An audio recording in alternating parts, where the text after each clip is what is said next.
ನಮಸ್ಕಾರ ಎಲ್ರಿಗೂ ಸಹ. ಇವತ್ತಿನ ವಿಚಾರ ಅಂತ ಹೇಳಿದ್ರೆ, ಬಿಗ್ ಬಾಸ್ ಮನೆಯಲ್ಲಿ ಈ ವಾರದಲ್ಲಿ ಕಿಚ್ಚನ ಚಪ್ಪಾಳೆ ಸಿಗುತ್ತದೆ ಅಂತ ಹೇಳಿ ಒಂದು ಸೋಷಿಯಲ್ ಮೀಡಿಯಾದಲ್ಲಿ ಸುದ್ದಿ ವೈರಲ್ ಆಗ್ತಿದೆ. ಸೊ ಈ ವಾರದಲ್ಲಿ ಕಿಚ್ಚ ಸುದೀಪ್ ಅವರು ಅಂತ ಹೇಳಿದ್ರೆ ಒಂದು 2-3 ವಾರದಿಂದ ಸುದೀಪ್ ಸರ್ ಯಾರಿಗೂ ಸಹ ಕಿಚ್ಚನ ಚಪ್ಪಾಳೆ ಕೊಡ್ತಾ ಇರಲಿಲ್ಲ.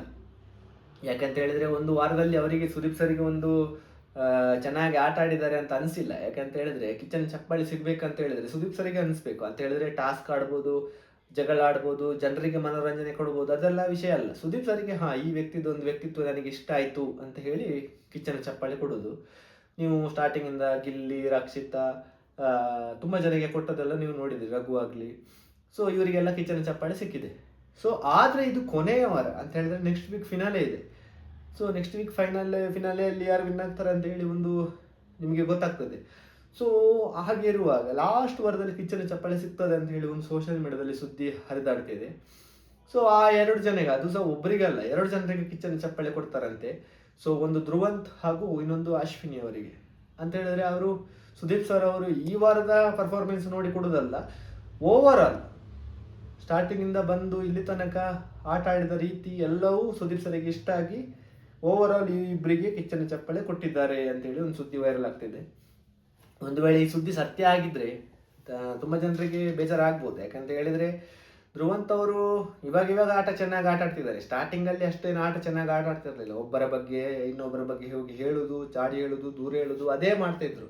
ಇನ್ನು ಅಶ್ವಿನಿ ಅಂತ ಬಂದಾಗ ಸ್ಟಾರ್ಟಿಂಗ್ ಒಂದು 50 ದಿನ ಭಾರಿ ಜೋರ ಅಂತಾನೆ ಜನರಿಗೆ ಇತ್ತು. ಅಂತ ಹೇಳಿದ್ರೆ ಎಲ್ಲರ ಹತ್ರ ಜಗಳ ಆಡೋದು, ಭಾರಿ ಭಯಂಕರ ರೂಢಾಗಿ ಬಿಹೇವ್ ಮಾಡ್ತಿದ್ರು. 50 ದಿನ ಆದ್ಮೇಲೆ ಅವರ ವ್ಯಕ್ತಿತ್ವವನ್ನು ಚೇಂಜ್ ಮಾಡ್ಕೊಂಡು ಆಟ ಆಡಿದ್ರು ಅಂತ ಹೇಳಿ ಸ್ವಲ್ಪ ಪಾಪ ಅವರ ತರ.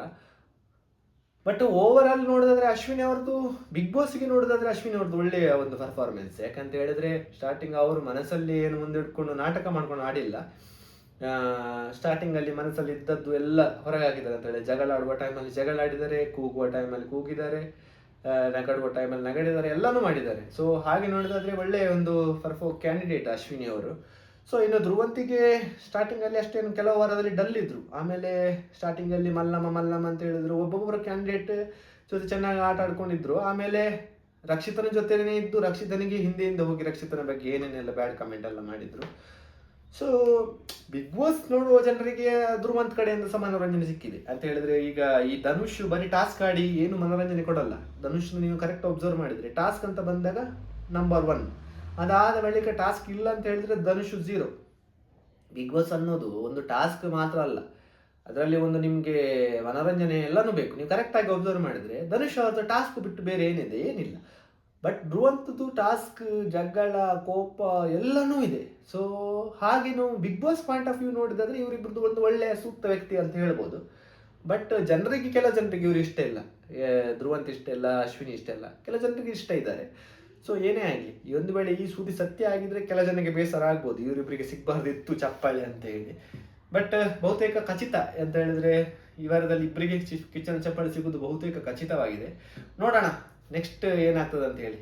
ಇನ್ನು ಈ ಯಾರಾದರೂ ಹೊಸಬ್ರು ನಮ್ಮ ಚಾನಲ್ ನೋಡ್ತಿದ್ರೆ ದಯವಿಟ್ಟು ಸಬ್ಸ್ಕ್ರೈಬ್ ಮಾಡಿ ವಿಡಿಯೋ ನೋಡಿ. ಇನ್ನು ಹೊಸ ವಿಡಿಯೋದೊಂದಿಗೆ ಬರ್ತೇನೆ. ಅಲ್ಲಿವರೆಗೆ ನಮಸ್ಕಾರ.